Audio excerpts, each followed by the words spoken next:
आज मन अति सुंदर में हुआ कुछ ऐसा कि घर के हर कोने में हलचल मच गई। सुबह का माहौल बड़ा सुहाना था। घर में अति सुंदर होता है मन की गूंज थी। पर तभी माँ जी ने सवाल दाग दिया, हमारे ड्राई फ्रूट्स कहाँ हैं? राध्या बोली, जी माँ जी, राध्या लाती ही है। लेकिन तभी दादी जी का मूड खराब हो गया। वो बोली, पहले चोट दी, अब मजाक बना रही है। बेचारी राध्या समझाती रह गई कि उसके पैर में चोट लगी है, इसलिए चल नहीं पा रही। लेकिन दादी जी को कौन समझाए। तभी माँ जी ने कहा, जाओ हमारी व्हील चेयर लेकर आओ। अब यहीं से ड्रामा शुरू हो गया। राध्या ने जैसे ही व्हील चेयर दी, रिमोट दबा और कुर्सी अपने आप चलने लगी। सब घबरा गए। दादी तो चिल्ला पड़ी, लेकिन शुक्र था राध्या का, जिसने समझदारी दिखाते हुए रिमोट से कुर्सी रोक दी, वरना दादी को फिर से चोट लग जाती। पूरा घर राहत की सांस लेता है और प्रथम सर भी बोले, वाह राध्या, तुमने बहुत समझदारी का काम किया। लेकिन दादी जी का चेहरा देखिए, गुस्से से लाल, जैसे किसी ने उनका गेम बिगाड़ दिया हो। अब आते हैं अगले मोड़ पर, करवा चौथ का दिन। घर में सबको लगा कि राध्या ने अपने पति प्रथम के लिए व्रत रखा है। माँ जी तो खुश होकर कहती हैं, वाह, हमारी राध्या ने भी करवा चौथ रखा है। लेकिन असल में सच्चाई कुछ और थी। राध्या ने कोई व्रत नहीं रखा था। वो तो बस इसलिए भूखी प्यासी थी ताकि उसे नींद ना आए और वो दादी को सेवा ठीक से कर सके। लेकिन गलतफहमी का ये सिलसिला घर वालों तक पहुंच गया। प्रथम सोच में पड़ गया, हमारे घर में तो करवा चौथ मनाया ही नहीं जाता। माँ जी बोली, जो भी हो बेटा, टाइम से घर आ जाना। और इधर उधर सब बस यही सोचते रहे कि राध्या ने प्रेम में व्रत रखा है। अब कहानी में एंट्री होती है चालबाज उर्मी की, जो दादी की फेवरेट और राध्या की सबसे बड़ी दुश्मन है। दादी कहती है, उर्मी, अगर तू राध्या का व्रत असफल कर दे तो हम वचन देते हैं कि अगला करवा चौथ तू अपने पति के लिए रखेगी। बस फिर क्या था। उर्मी ने चाल चली। उसने राध्या को पूरे दिन काम, दिवाली की सफाई के नाम पर उसने राध्या को हद से ज्यादा थका दिया।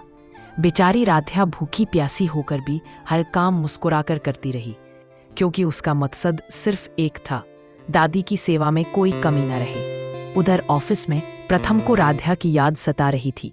वो सोच रहा था, वो मेरे लिए भूखी प्यासी है, मैं कैसे खा सकता हूँ। उसने जल्दी काम खत्म करने का फैसला किया ताकि घर जाकर राध्या का व्रत खुलवा सके। और घर पर दादी और उर्मी राध्या को चिढ़ा रही थी, अगर इतनी भूख लगी है तो खा लो ना। लेकिन राध्या ने हार नहीं मानी। बोली, नहीं दादी, मैं ठीक हूँ, आपकी सेवा में कोई कमी नहीं आएगी। शाम ढली और घर में करवा चौथ की तैयारियां शुरू हो गईं। माँ जी और एकता ने सजावट की, मिठाइयाँ सजाई और बोली, राध्या तैयार हो जाओ, अब तुम्हारा व्रत खुलवाने का वक्त है। राध्या चौंक गई, पर माँ, मैंने तो व्रत रखा ही नहीं। सब हैरान रह गए। सच्चाई सामने आई कि राध्या ने सिर्फ इसलिए कुछ नहीं खाया ताकि उसे नींद ना आए और वो दादी की बेहतर सेवा कर सके। प्रथम को झटका लगा। बोला, मतलब ये सब मेरे लिए नहीं? और सबको थोड़ी शर्म भी आई। लेकिन ट्विस्ट यहीं खत्म नहीं हुआ, क्योंकि प्रथम ने बताया कि उसने भी सुबह से कुछ नहीं खाया था। यानी दोनों ने अनजाने में ही एक दूसरे के लिए व्रत रख लिया था। माँ जी मुस्कुराई और बोली, शायद भोलेनाथ की यही मर्जी थी, अब तुम दोनों चांद देखकर ही व्रत खोलो। रात हुई, सब खिड़कियों से बाहर देखने लगे। चांद निकला क्या, लेकिन बाहर काले बादल थे। उर्मी मुस्कुराई, अब तो चांद दिखेगा ही नहीं, पूरी रात प्यासी बैठे रहो राध्या। राध्या ने भोलेनाथ से प्रार्थना की, हे प्रभु, अब ये व्रत आपकी जिम्मेदारी है। और तभी जैसे ही उसने आंखें खोली, बादलों के बीच से चांद की झलक दिख गई। पूरा परिवार खुश हो गया। माँ जी ने शगुन दिया और राध्या ने प्रथम के हाथ से पानी पीकर व्रत खोला। वहीं दादी और उर्मी का चेहरा देखिए, मानो पूरी साजिश धरी की धरी रह गई हो। और इस तरह आज का एपिसोड हमें ये सिखा गया कि सुंदरता चेहरे में नहीं, मन में होती है। राध्या ने साबित किया कि सच्ची भक्ति और नियत के आगे हर चाल नाकाम हो जाती है। आदि की साजिशें, उर्मी की चालें और घर की गलतफहमियां, सब कुछ मिट गया राध्या की सच्चाई और प्रेम के आगे।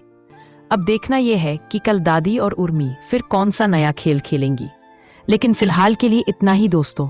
बने रहिए मन अति सुंदर के साथ, क्योंकि यहाँ हर कहानी सिखाती है कि असली सुंदरता मन की होती है, चेहरे की नहीं। अगर आपको आज का यह वीडियो पसंद आया हो तो वीडियो को लाइक करें और चैनल टीवी शो मित्रा को सब्सक्राइब करें। धन्यवाद।